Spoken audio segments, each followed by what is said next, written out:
Buenos días, buenas tardes, buenas noches. Bienvenidos a otra emisión de Hablemos de. En esta ocasión con un gran invitado, el psicoanalista Augusto Pozos. ¿Cómo estamos? Buenos días, buenas tardes y buenas noches. Todo está bien, todo tranquilo. Qué bien, qué bien. Muchas gracias por aceptar la invitación.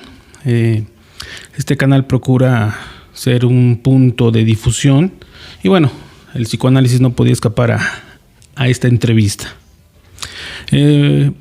¿Nos puede platicar un poquito sobre su experiencia profesional, su formación académica? Pues en realidad corrí con bastante suerte porque yo en realidad iba a estudiar Derecho. Y cuando fui a preguntar por la carrera de Derecho, conocí a un psicoanalista. Me hizo algunas preguntas, ¿no? Le pregunté qué onda con cómo era la carrera de Psicología en esa universidad, que era el Centro Universitario Immanuel Kant.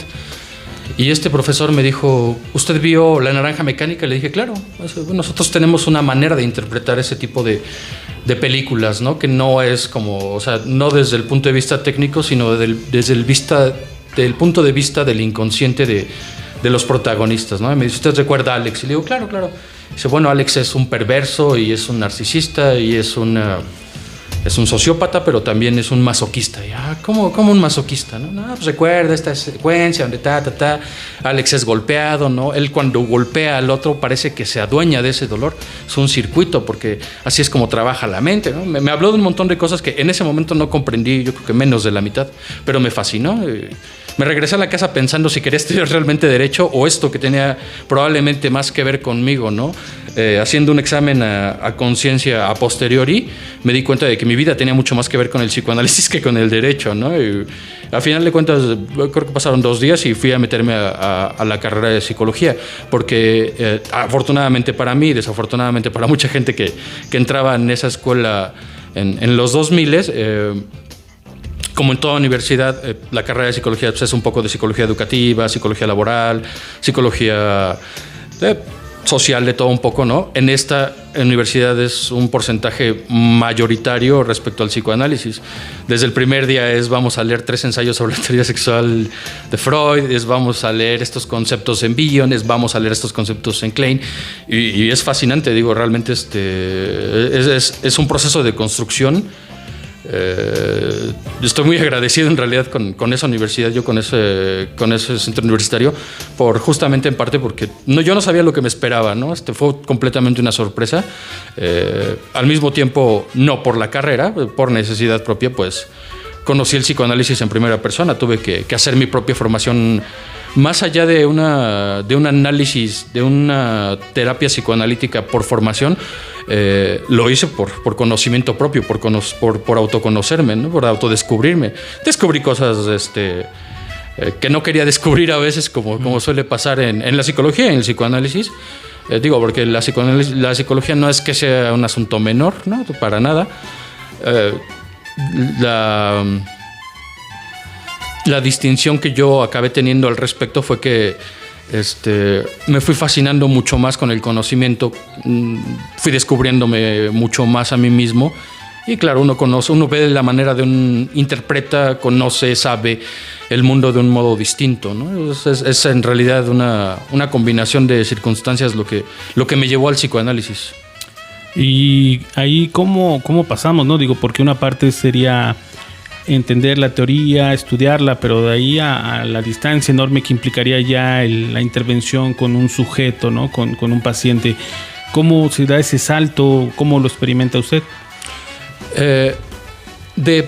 Por ejemplo, del lado teórico a pasar a la práctica, es decir, allá con las personas, te das cuenta de que en realidad no hay tanta distancia, ¿no? No suele ser... la gente se asusta mucho cuando dicen psicoanálisis, ¿no? Se piensa en algo demasiado, a veces, en parte es gracias a los clichés, gracias a los estereotipos culturales, que se piensa que el psicoanálisis es una cosa o de para gente muy, muy culta, o solamente para gente leída, o para gente de cierto estatus, lo cual es una evidente mentira. Es bastante, en realidad, un buen psicoanalista encuentra todo en la superficie. No hay necesidad de tener precisamente un diván, ¿no? Un maestro decía, ahí donde hay, el maestro Conrado Zuliani decía, ahí donde hay una demanda psicoanalítica, ahí puede haber psicoanálisis. No tiene que haber un diván, no tiene que haber un consultorio, no tiene que haber un cuadrito de remedios varo. No tiene que haber todos esos estereotipos. En realidad,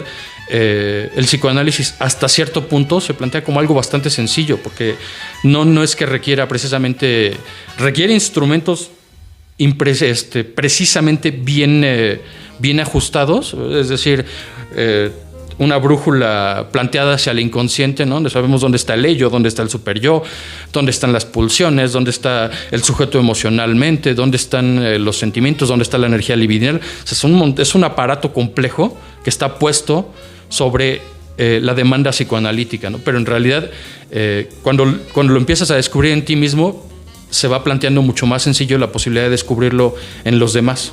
Cuando te das cuenta de que tú tuviste una vida sexual, de que tú tenías perversiones infantiles como las tiene cualquier niño o niña de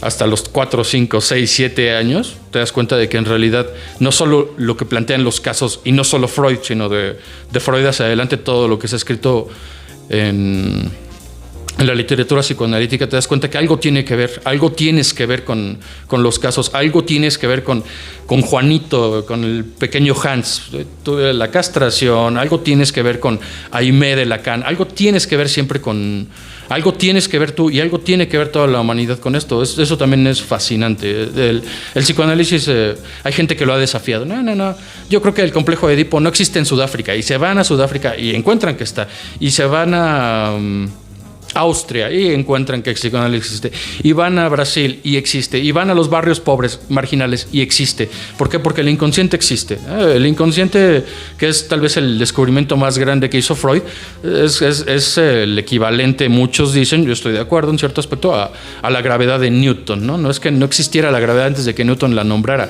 no es que antes de que Newton la nombrara las cosas flotaran. La gravedad estaba ahí, el peso de las cosas estaba ahí, el inconsciente está ahí, está aquí, está en la creación, está en la destrucción, está en la política, está en la economía, está en lo social, está en lo cultural. Hay gente que se dedica solamente a la parte creativa, ¿no? Esto que le dicen, sí, como un mecanismo de protección que tenemos los humanos, no solamente en la sublimación, no solamente en el dibujar, en el pintar, en el tocar, en el crear, en el componer. De hecho, en realidad está en todo, está en la creación de la sociedad, de la cultura, está en todos lados. El psicoanálisis no está en todos lados. El psicoanálisis se estudia en un particular lugar, pero el inconsciente está en todos lados, está en todo, está en todos aparte, ¿no? Es por eso que no resulta como tan tedioso, ¿no? Saber, sí, de buenas a primeras, cuando enfrentas a un paciente, cuando confrontas a alguien por primera vez, pues sí da nervios, da ansiedad, uno no sabe qué decir, uno no sabe por dónde meterse más. Es cosa igual que cualquier otro arte, igual que cualquier otra técnica. 1% de talento, 99% práctica. Y precisamente ya hablando ya en cuestiones técnicas o conceptos, precisamente cuando habla de la angustia que uno llega igual a experimentar como el psicoanalista, ¿cómo sobrelleva esas posibilidades de contratransferencia o de enfrentarse a dirigir, en este caso uno como psicoanalista, pulsiones sobre el sujeto? En realidad, justamente por eso sirve atravesar un propio análisis, para saber dónde, como te digo, ¿no? Llega el paciente y te cuenta, yo fui maltratado por mi padre, es que mi madre me sobreprotegía, ¿no? Y uno dice, yo te estoy igual. Pues no puede decirle esas cosas, ni sentirse empatizado, ¿no? Uno no siente empatía, y no es porque uno sea un monstruo, es porque uno nota esa parte, ¿no? Pero también hay que saber la responsabilidad. Del psicoanálisis, mucho de lo que trabajas en poner la responsabilidad del sujeto en el propio sujeto, ¿no? Es que soñé que mi esposa me engaña, es posible que sea una cuestión de que yo tenga una visión diferente a los demás y pueda ver el futuro. No, hay que ser responsable, ese sueño fue tuyo, no de tu esposa. Y si el sueño fue tuyo y en tu sueño tu esposa te engañaba, habrá que ver qué está pasando ahí. No por eso, no es que yo por eso pueda pensar o asumir, decir, pobre sujeto, pobre tipo. No es que yo carezca de compadecencia hacia los demás, pero acá no se puede actuar ese tipo de cosas, ¿no? Para eso hay lugares, ¿no? Hay la AA, hay otros lugares donde sí se toma la compadecencia, donde sí se explotan ese tipo de situaciones. Acá no. Acá lo que buscamos hacer es mostrarle al sujeto qué tanto él está siendo partícipe de esto sin darse cuenta o dándose cuenta de que él está provocando ciertas cuestiones, ¿no? El psicoanálisis, igual que una sociedad civilizada, tiene, y es una sociedad civilizada en la que estamos porque cada carrera, cada materia tiene su lenguaje muy específico, lo cual es fantástico, ¿no? La arquitectura tiene su propio lenguaje, el cine tiene su propio lenguaje, el psicoanálisis también tiene su propio lenguaje, y en parte lo digo porque lo que mucho intentamos hacer es ser más precisos en darnos cuenta, no solo de las, digamos, de intentar aterrizar la teoría, ¿no? No son clases de psicología o de psicoanálisis para el paciente. Se trata de ir guiando y se trata de ir metiendo. En cierto aspecto somos como una especie de arqueólogos que entramos en la mente del paciente. Entramos junto con él a lugares donde él mismo pensaba que eran oscuros, ominosos, que él no pensaba entrar, ¿no? Y una vez entrando descubrimos al sujeto, él mismo se descubre a sí mismo, ¿no?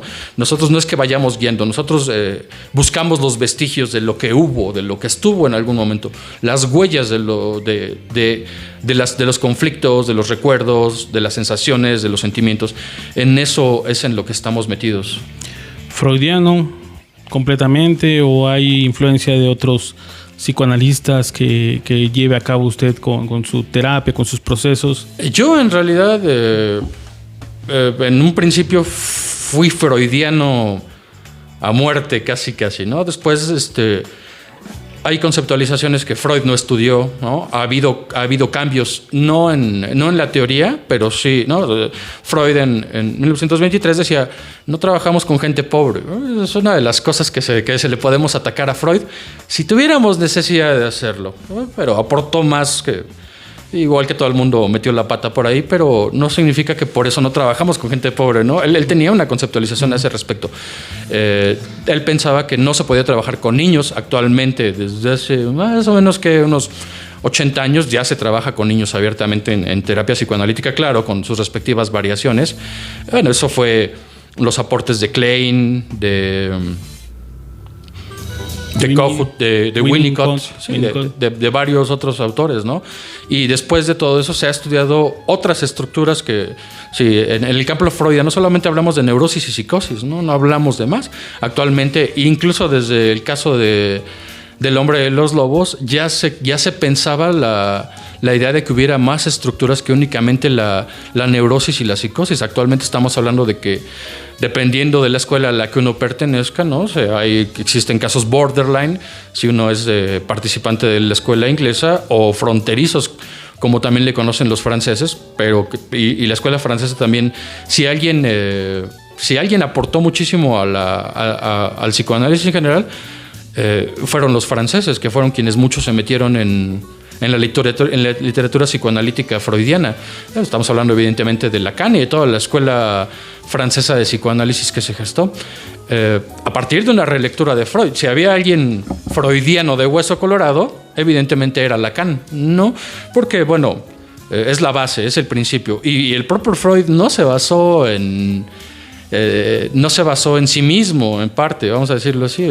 Muchos de los términos que usamos son tomados de la física, de la biología, de la mecánica, de otras carreras.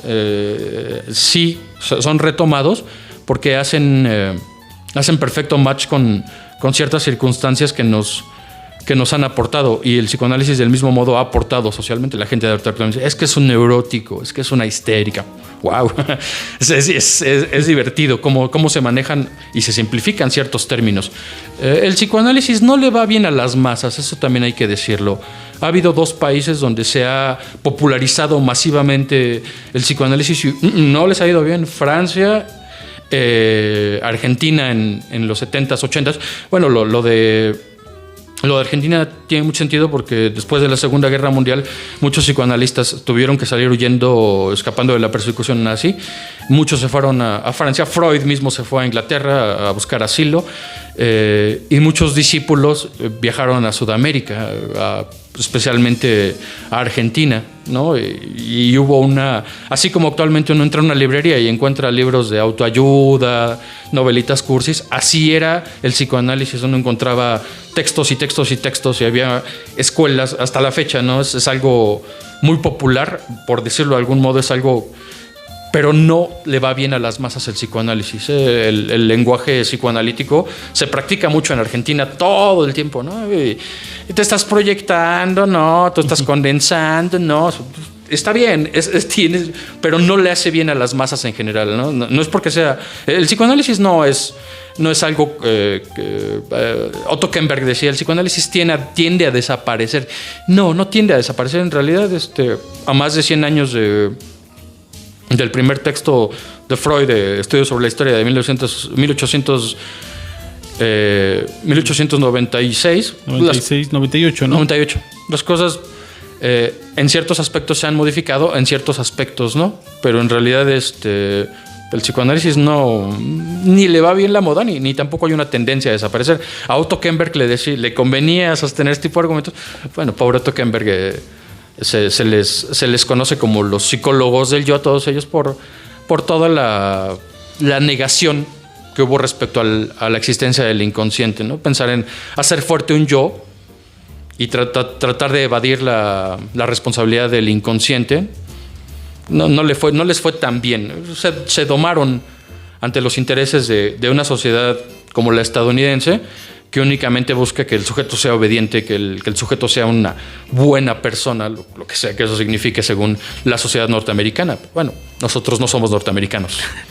¿Cuál es su percepción actual? O sea, ya sabemos que el psicoanálisis ha pasado por muchos procesos, diferentes épocas, pero actualmente, ahorita que mencionamos esta parte de que sí, en su inicio era elitista, pues sí, había cierta discriminación para poder llevar a cabo un proceso, pero actualmente, ahorita, en este año precisamente, en esta época, ¿cuál es su percepción del psicoanálisis?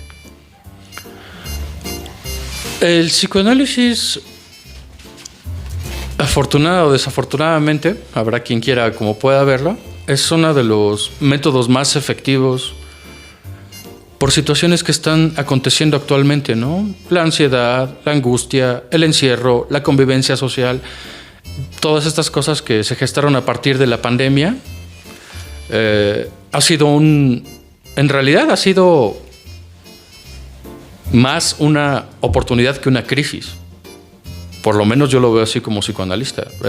El hecho de tener que, ¿sabes qué? Vas a tener que quedarte en home office y tus hijos también se van a tener que quedar a trabajar desde la casa. Y entonces la gente empieza a convivir con sus hijos y empieza a conocerlos y empieza a conocerse, empieza a notar sus puntos de vista débiles, empieza a conocerse a sí misma y hay cosas que no les gustan. Ha sido un periodo muy interesante porque si hay algo que se puede aportar actualmente es justamente en pensar qué está pasando con todas las situaciones psicosociales que no son de un ámbito críptico. En realidad están mucho más en la superficie de lo que parecen, ¿no? El insomnio, la ansiedad, los comedores compulsivos, la agresividad, son sintomatologías que vienen a poner a flor de piel lo que la sociedad realmente es y lo que tiene en realidad. Entonces, el psicoanálisis no debe ser visto como algo elitista, ¿no? Sí, hay un pensamiento común. El psicoanálisis, mucha gente lo compara con la ópera, la gente lo compara con el jazz, con ese tipo de cosas que la gente piensa como elevadas, como no para mí. No, en realidad son para cualquiera. Pero, perdón que lo interrumpa, pero eso se da mucho en los mismos grupos, ¿no? Psicoanalistas que toman a un tal autor corriente y hacen como su club privado donde solamente si sales de aquí entonces sí vale tu psicoanálisis. Digo, quiero puntualizar en ese sentido porque ya no es tanto la gente común, sino los mismos grupos. Hay una división tremenda entre grupos de que se jactan de tener el psicoanálisis verdadero, ¿no? Entonces ahí sí voy a discrepar un poquito sobre esa presión de la gente común. La gente común, yo creo que confunde mucho el psicólogo con el psicoanalista, ¿no? Que son dos terrenos distintos, ¿no? Abismales en muchos sentidos, pero yo creo que en ese punto, no sé, igual que si ha tenido esa experiencia de pertenecer, entre comillas, a ese club y ser validado, ¿no? Porque finalmente esta postura, y voy a utilizar la palabra, ¿no? Hasta arrogante, ¿no? De que, es que yo soy de tal escuela y mi psicoanálisis sí vale y el tuyo no está reconocido, no es verdadero, ¿no? Tristemente, no dejamos de ser humanos y no dejamos de pertenecer a la política, ¿no? No, es que yo soy lacaniano, auténtico, porque yo llevé un proceso con alguien que leyó realmente a Lacan. No, es que yo soy freudiano porque leí a Freud desde el acta de nacimiento, ¿no? hasta el certificado de defunción, entonces yo soy más freudiano que tú. Porque digo, finalmente la política y la rivalidad entre hermanos no va a desaparecer nunca, ¿no? Tenemos suerte de que existan ciertas divisiones para algunas cosas, ¿no? Digo, ¿qué sería de nosotros si todos los cárteles de drogas se juntaran? Pues nos parten, ¿no? Lo bueno es que tienen políticas y todos quieren su tajada, entonces cada quien ahí siempre está en sus guerras, siempre va a haber esta división política, lo cual es hasta cierto punto infantil a más no poder, es completamente infantil. El lacaniano que se comporta como Lacan, que intenta ser exuberante, exótico, ¿no? Que intenta usar un lenguaje rebuscado para hacerse inentendible, para hacerse elitista, ¿no? Para que se hable de él, porque tiene esa ansia, esa necesidad de reconocimiento. También yo lo atribuyo a que hay un problemazo con los psicoanalistas. No solo es el terreno de la arrogancia, está el hecho de que muchos psicoanalistas ni siquiera han atravesado un psicoanálisis. Eso es muy grave, muy grave, muy violento. Y es que no hay quien te acredite o no te acredite, ¿no? Incluso cualquiera que no acabó la carrera de psicología puede poner su consultorio. Nadie puede ir y decir, tú eres psicólogo, tú no eres psicólogo, aunque tenga el papel. Hay psicólogos que tienen, ¿qué les gusta? 3, 4 doctorados y siguen siendo pésimos clínicos. Habrá que ver. Por eso es importante atravesar un análisis. Un compañero de la... Ahora está, creo, en el doctorado de Leia, ¿no? Es brillante el colega, es un genio, es genuino, ¿no? Es alguien que ha pasado más tiempo detrás de los libros que detrás de mujeres, seguramente, ¿no? Es alguien de 34, 35 años, ¿no? Pero ha tenido 2 pacientes en su vida. Entonces uno se cuestiona, ¿qué pasa con esto, no? ¿Para qué quieres el saber? Y esto también es algo que hay que pensar. Hay que pensarlo desde el principio. ¿Para qué hago lo que hago, no? Yo estudié esta carrera, a final de cuentas, porque me di cuenta que lo puedo dar a los demás. Y cuando digo a los demás, no me refiero a una institución, me refiero a personas. Mi conocimiento se lo puedo dar a alguien más. La gente no debe estudiar lo que ama. Ese es un error. No, tú debes seguir tus sueños, estudia lo que amas. No estudies lo que amas. Si estudias lo que amas, no se lo vas a poder dar a los demás. Va a ser para el puro narcisismo, para el puro ego, para lo autoerótico, decimos nosotros. Eso es peligroso. Estudio arte. ¿Para qué quiero estudiar arte? ¿Para dárselo a los demás o para mi autoengrandecimiento, para yo poder farolear y presumir? Muchos psicoanalistas viven de eso, no sé si vivan de eso, pero así se dedican a andar por la vida pregonando que saben, que en tal año, que Freud, sí, que Dalí, que saben y todo. Pero bueno, ¿para qué sirve? Pues si no sirve para dárselo a alguien más, no tiene mucho sentido, ¿no? Uno no estudia. Si uno va a estudiar arte para uno mismo, está bien, pero que vas a estudiar para poder darle a los demás. Uno tiene que pensar que lo que uno va a estudiar es para dárselo a alguien más, es para poder servir a los demás. Para eso estudia la gente gastronomía, ¿no? Para poder ser chef, para trabajar para una empresa, para trabajar para un banquetero, para trabajar para poner su propio puesto, pero es para los demás, no es para uno mismo. El psicoanálisis así debe ser. El problema cuando este tipo de cuestiones políticas atraviesan es que sí, esto pasó desde el principio también, ¿no? Desde la formación de las sociedades.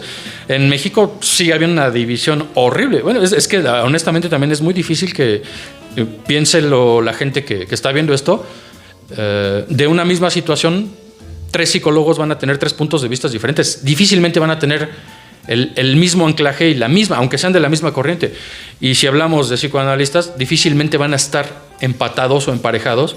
Bueno, yo, como les comento, no soy freudiano al 100%, ¿no? Actualmente estoy tomando un diplomado vía Skype y con una sociedad de psicoanalistas chilenos, donde se está retomando a Bion, este autor inglés, fantástico. Y siempre el psicoanálisis no tiende en realidad a empequeñecer, en realidad la tendencia es a engrandecer.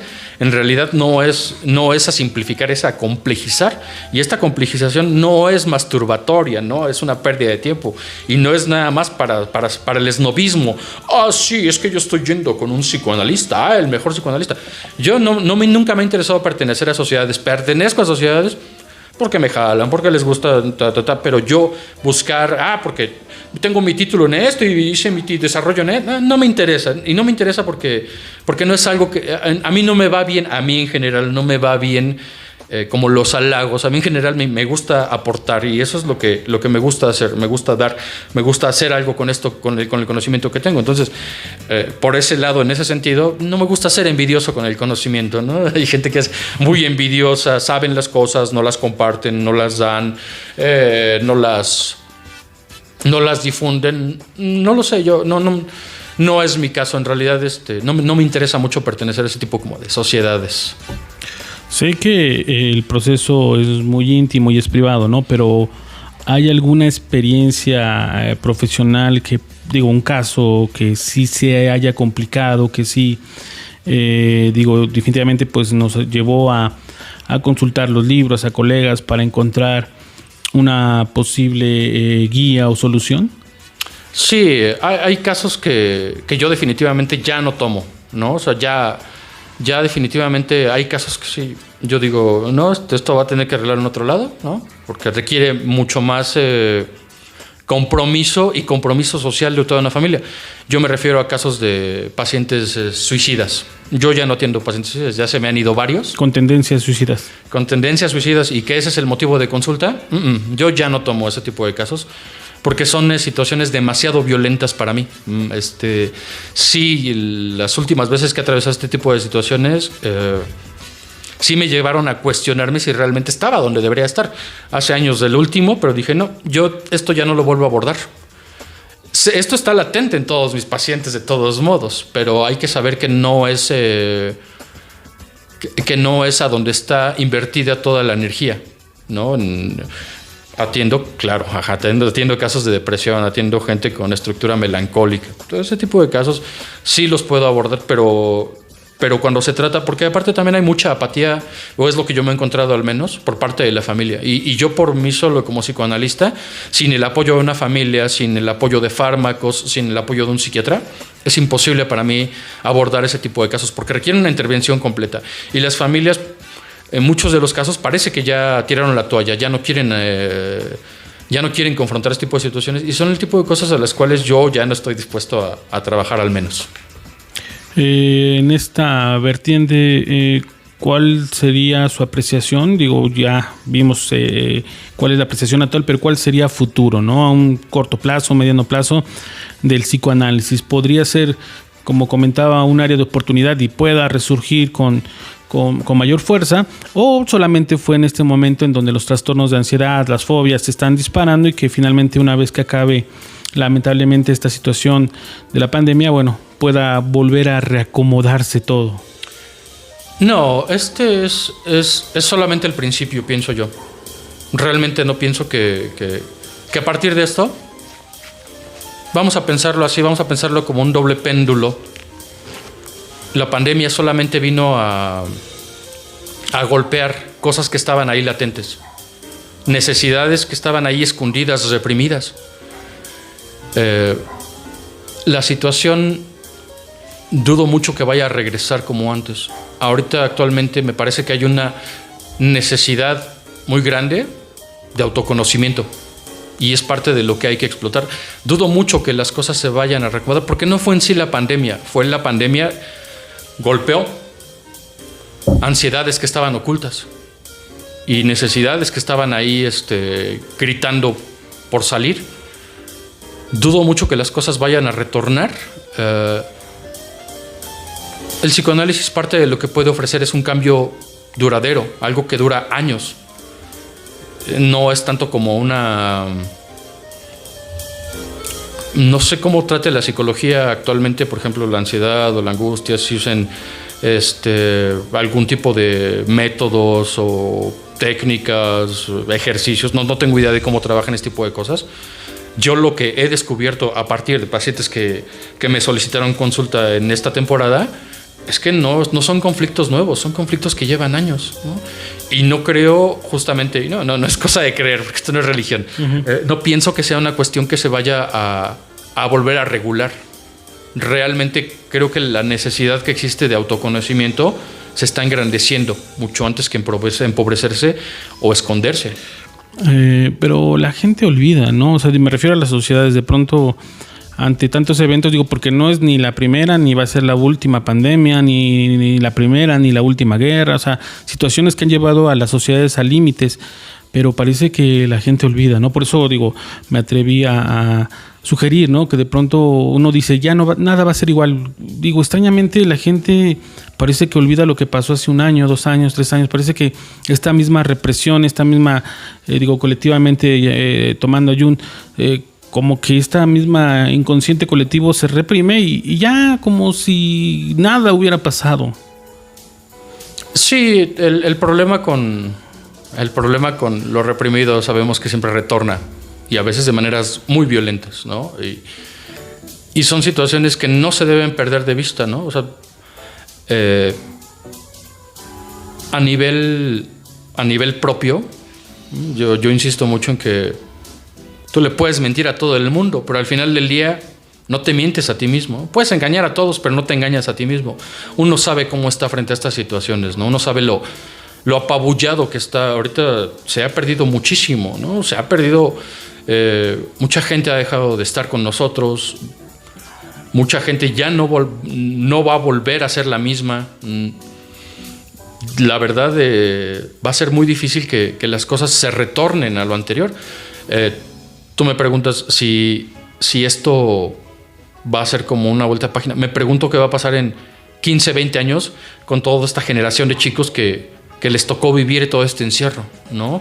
Socialmente, cómo les va a afectar.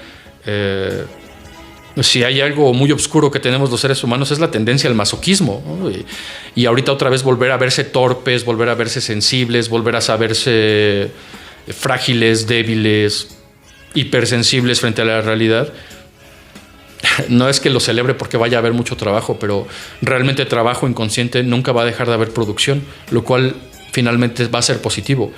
A pesar de la industrialización, por ejemplo, de la educación, todos pegados a la computadora, todos pegados a la tablet, al celular, a la pantalla, no dejan, ni dejamos de sentir, ni dejamos de pensar, ni dejamos de fantasear, lo cual es positivo, evidentemente, para la sociedad, pero habrá que ver qué va a pasar con esto, ¿no?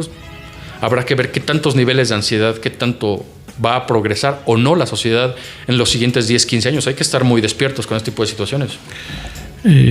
Bueno, lamentablemente el tiempo se nos está terminando. Obviamente quisiera dejar la puerta abierta para futuras entrevistas. Digo, son temas bastante, creo, interesantes, ¿no? Para la gente en este momento que está al tope de estos trastornos, de estas fobias, de toda esta situación que ha agudizado la situación de la pandemia. Entonces, espero que me dé pauta que dejemos la puerta abierta para posibles entrevistas y abordar estos temas a lo mejor con mayor profundidad, si no hay ningún inconveniente. Y bueno, si tiene alguna forma de contacto, redes social o de alguna manera se puede acercar la gente con usted. Te agradezco mucho la oportunidad. No me considero como, no sé, alguien, una autoridad. Tengo mi conocimiento, estoy dispuesto a compartirlo, tengo un punto de vista no basado en mí, basado en la teoría psicoanalítica. Cuando gusten estoy para servirles. Mi correo electrónico es augusto-augusto81@hotmail. Está el otro que es augustopozos92@gmail.com. No manejo redes sociales, pues soy soy de vieja escuela, entonces lo mío es presencial. Resistencias, agua, represión y resistencia. Puede ser, ¿por qué no? No dejo de ser humano, pero no me gusta trabajar tanto con lo virtual. Yo soy alguien de cosas presenciales y de cosas, por decirlo así, en términos lacanianos, reales, imposibles, ¿no? Como me gustan. Y cuando gustes, yo estoy acá para servirte. Okay. Bueno, como platicamos, el objetivo, por ejemplo, de este tipo de programas es acercar a la gente, precisamente es difundir, ¿no? Aportar, ¿no? Como bien lo mencionaba hace un momento, la idea es precisamente transmitir, ¿no? Si tenemos un conocimiento, bueno, sea poco, mucho, hay que transmitirlo, ¿no? Y no caer en este onanismo, en esta cuestión egocéntrica de mío, yo me voy a engrandecer, yo soy... No. Sí, tenemos carencia, a lo mejor no tenemos todo el conocimiento y no pretendemos, lo que queremos es precisamente transmitírselo, compartírselo y que obviamente les pueda servir, ¿no? Entonces ese es el objetivo de Hablemos de. Le agradezco mucho haber aceptado la entrevista. ¿Algún saludo, algún mensaje que quiera mandar? Sí, para cerrar el círculo respecto a lo que mencionas, yo personalmente estoy para servir, ¿no? No se trata del dinero, se trata de el apetito de conocimiento que tengo por la casuística, por los casos. No es que yo vea casos en vez de personas, pero esto engrandece no solo mi mente, sino también mi meta en cierta parte es aportar a los demás.